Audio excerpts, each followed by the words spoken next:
This time on Pet Medics, a shot dog fights for its life and baffles the vets. This one's literally right over her head, so surely if there was a bullet in there.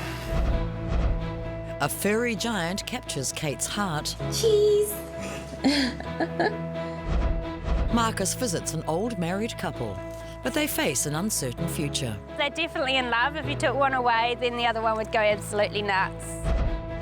And the vet nurse who's happy to take her job home with her. It was never my intention to end up having 6 cats.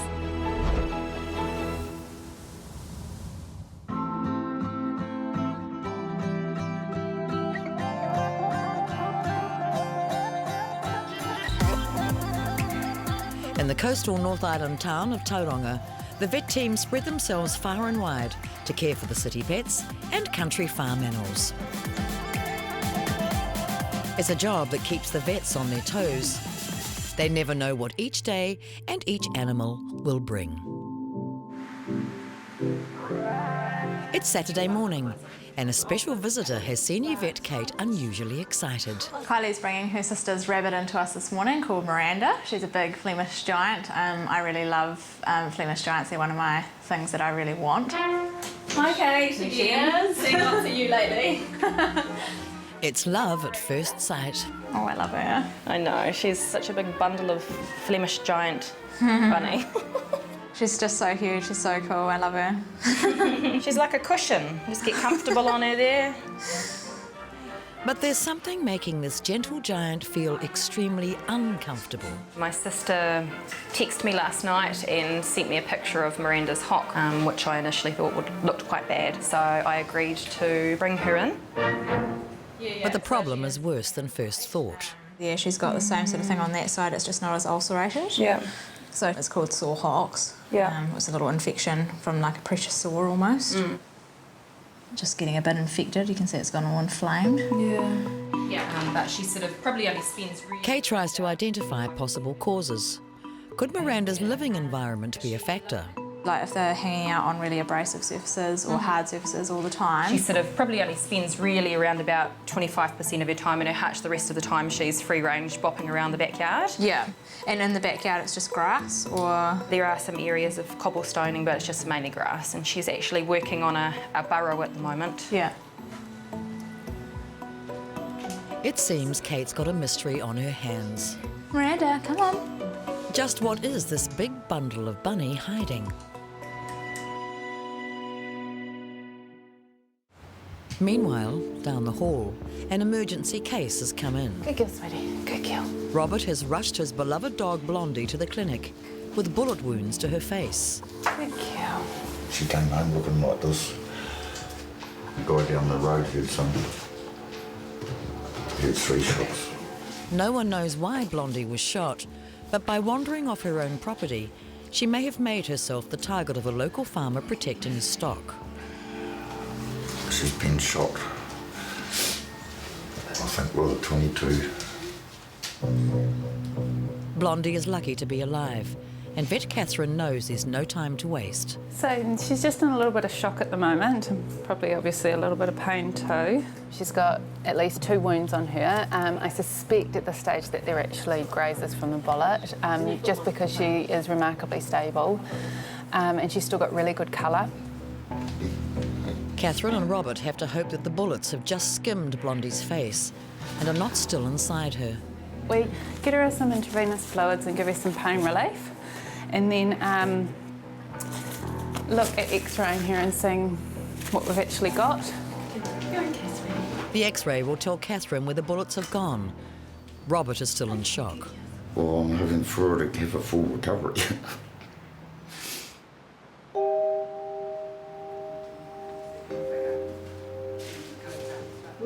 There's nothing more Robert can do for Blondie just now. As soon as she's ready, we'll ring you. Catherine must stabilise Blondie before she gets any worse and wait for the x-rays to reveal the extent of her injuries. It's a very stressful situation because the whole time you're trying to think of every possible outcome. You've got a dog that's potentially got bullet injuries to the head, so you're just trying to think of all the structures that could have been hit and what damage could have occurred and the best way to deal with that.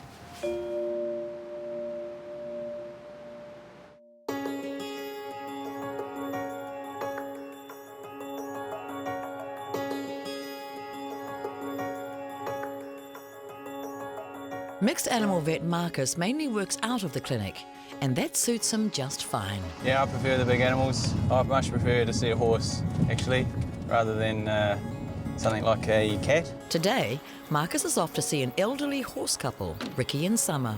Hello, Rochelle. How's it going? Good, how are you? Good, good. With his glory days far behind him, Ricky is now living the dream with his long-term love in rural Tauranga. Yeah, he's just living his life out now with his girlfriend in the paddock there behind us, so... yeah, one day they'll go happily together. But owner Rochelle has noticed all is not well with Ricky. Just got a sore leg. I think it's either tendon or arthritic. He's 26 years old, so he's pretty old. Looks like an old man in a dressing gown, eh? I know, I was going to keep his knees warm. Yeah. Joking aside, Marcus gets down to business. So you got a sore horse? Yeah, he was quite staggery this morning. Rochelle's concerned. She loves her horses. They're just a pleasure to have. They're just calming and relaxing, and they're like kids. She's going to knock you again. Summer, go away. Summer is wondering what Marcus is getting up to with her beloved Ricky. Push her out of the way. They're definitely in love. If you took one away, then the other one would go absolutely nuts. So, yeah, they're inseparable, these two. He's very swollen down the back of the leg here. Just got some hoof testers to check for pain and try and find any tracks that lead to an abscess. While Marcus searches for the source of the pain, a jealous girlfriend circles. Don't hurt my boyfriend. This is very normal, this test, as in no abnormalities. So far, so good. With no sign of an abscess, Marcus suspects tendon trouble. He's repeatedly reacting to pressure in this region of the superficial flexor tendons. So that could be where the problem's originating from. Marcus gives an anti-inflammatory to help with the swelling. Over here, go on. Yeah. But then he discovers something unexpected. There's more lame on that leg. Yeah. It seems both front legs are causing pain, and in an elderly horse like Ricky, lameness can be too difficult or too costly to fix. Marcus must find the cause, or this rural love story may soon be coming to an end. Coming up, Catherine makes a shocking discovery. Like, I didn't feel there could be a bullet in there because she was just so stable. It's the moment of truth for Miranda. And nurse Kylie shows off her furry family. I've always just been so into everything cat.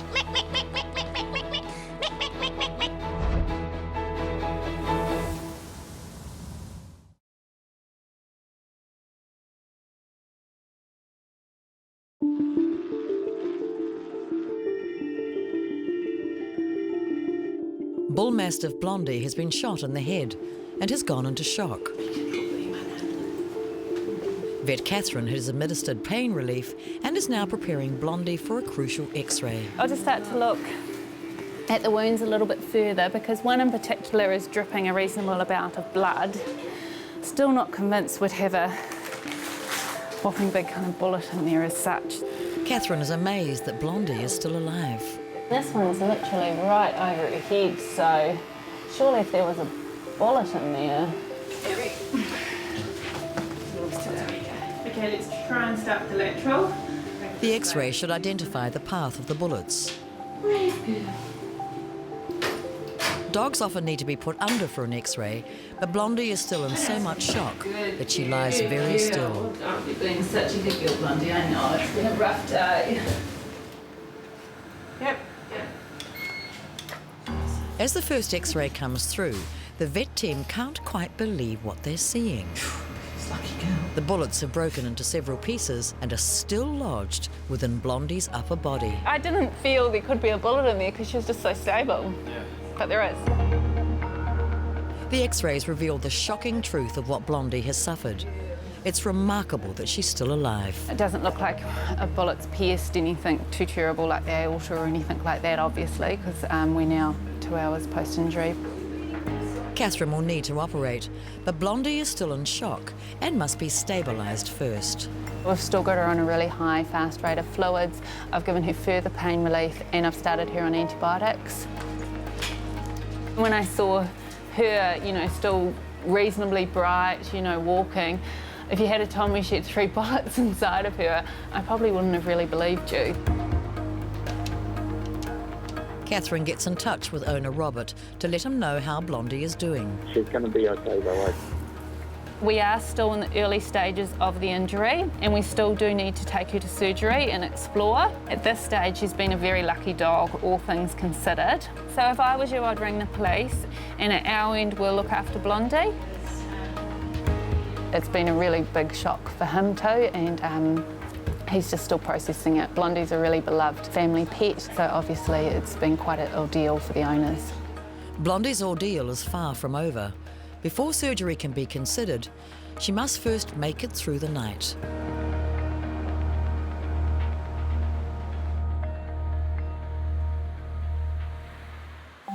So she's got a sore on her. Meanwhile, Nurse Kylie has brought her sister's giant bunny Miranda in to see Kate. She's very much molting.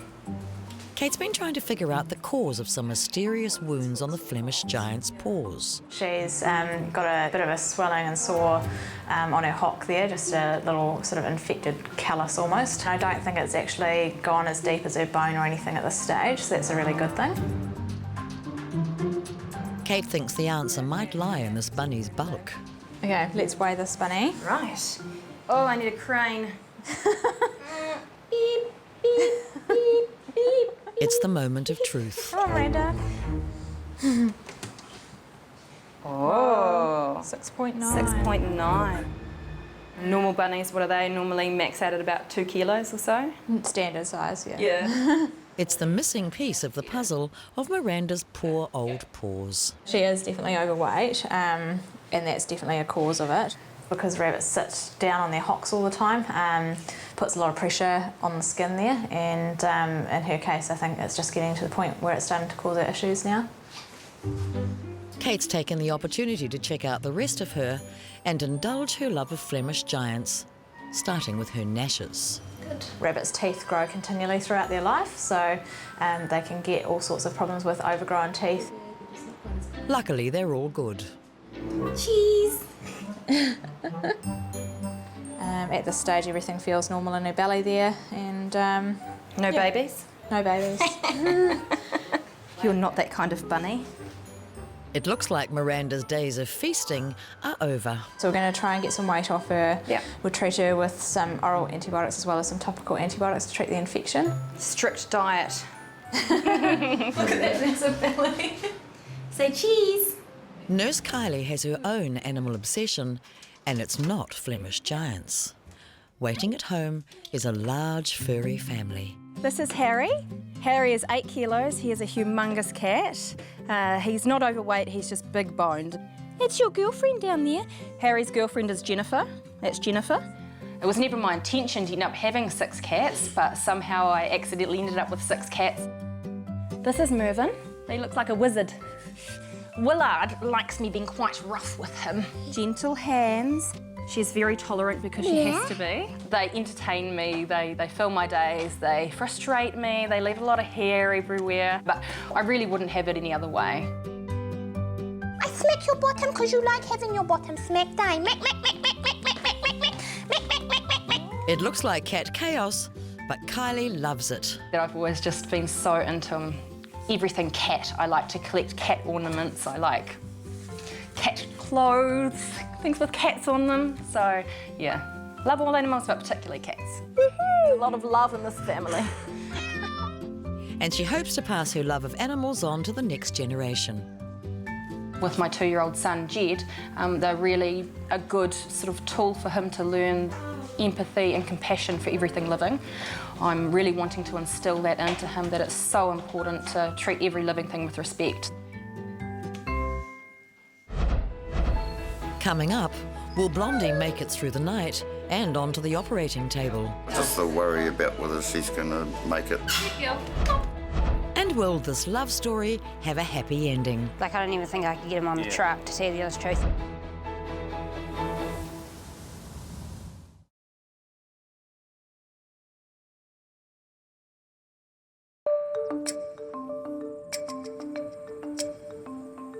On the outskirts of Tauranga, Marcus is visiting a horse couple in their dotage. Over here, come on. Yeah. After being called out to check on a sore right leg, he's discovered Ricky's left leg is also lame. There's more lame on that leg. Yeah. Concerned girlfriend Summer keeps a watchful eye on Marcus. Yeah, he's very, very sensitive in here. If you look here, there's a red ring there. So we could have a bit of pressure on this part of the foot. Could be an abscess in there, but we've dug down to the sensitive tissue and got blood without any pus yet. So we'll just bandage him try and keep that clean. And yeah, treat him on pain relief for now. So far it's been a routine appointment until Ricky's lame legs get the better of him. Well, you're right. Yeah, I'm all good. Ricky's an old horse, and for now, it's a case of waiting and seeing if the pain relief and bandages work. See how he goes over tonight. If Ricky doesn't improve, X-rays at the clinic in Matamata would normally be the next step, but Rochelle has concerns. He probably wouldn't handle a trip over to Matamata. Like, I don't even think I could get him on the truck, to tell you the honest truth. It's hard enough to get him up on the truck without his leg like that. Ricky may not be well enough to cope with X-rays or invasive treatment. There's a lot for Rochelle to weigh up with Ricky's end-of-life care. Do you want to go and join your girlfriend now? We're just going to give him a couple of days, see what happens, see how the painkiller helps him, and then make a decision, obviously, from there on what we're going to do. So. The future is somewhat uncertain for Ricky and his girlfriend Summer, who unfortunately has health issues of her own. And it turns out the missus has cancer. So being an old married couple, when one goes, the other one will probably go. I think that's the decision they'll make. It's going to be hard for them because they've been in the family for a while, and no doubt they'll be sorely missed.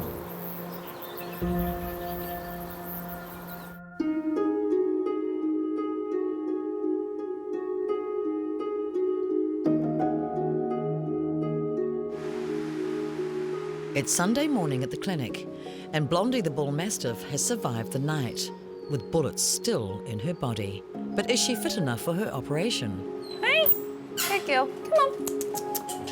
Okay, good girl, Blondie. Blondie's doing really well this morning, all things considered. The fact she had 3 bullet wounds to her head region, and she's this bright the next day. You run the joint, don't you? Catherine is pleased with Blondie's progress and can now proceed with surgery. What we need to do is we need to explore those bullet wounds. We have to flush them well, and if we come across any bullets or bullet fragments, then we will remove them.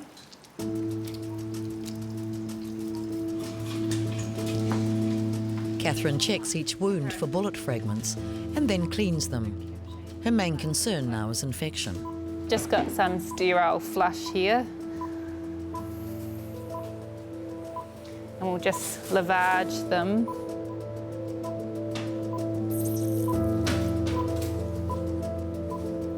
So we've got to be really careful around this head area because there's a lot of very important facial nerves that are coming down here. We want the dog not to have its tongue permanently hanging out of its mouth or something when we're finished. The bullets will be left in for now, as removing them could cause more damage than leaving them in. It's the end of a long shift for Catherine. While she and Blondie rest up, owner Robert has returned with his brother and sister-in-law. She's my best mate. I live by myself and we spend lots of time together, lots of time. Miss having her there. Like she sleeps by my bed at night and sits on the couch while I watch TV. Yeah, I just worry about whether she's going to make it and still be totally okay. Yep. But pissed off about her looks might not be the same. Hiya, come on through. We'll go through all the bits. Kate has taken over from Catherine and updates Robert on Blondie's progress. She had that big surgery, everything's been kind of cleaned up. She's had a couple of drains placed, which just helped to stop any fluid building up in the holes where the bullets have made. So Blondie's done really, really well, just amazing really, considering what's been going on there. Robert is anxious to see his best friend. Blondie is incredibly lucky, and the only treatment she needs now is antibiotics, pain relief and TLC. She's a big part of our family, so it's really great to see her in such good spirits. She's been really missed. We were all in shock, really. Oh, do you mean like... Yeah, it was a weekend from hell. Regular collar. Yeah, I'd probably say... Robert's relief is palpable, and Kate explains why the bullets haven't been removed from Blondie. If one started to sort of press on a nerve or cause her pain or discomfort in some way, then that would be the time to go in and get them out. But at this stage, the plan is just to leave them be. The mystery of who shot Blondie is in the hands of the police. But right now, it's a happy reunion for Robert and his companion, with Blondie back in her rightful place by his side. She'll probably be resting up a fair bit. And she might even get a steak for tea. Okay, no worries. Going home?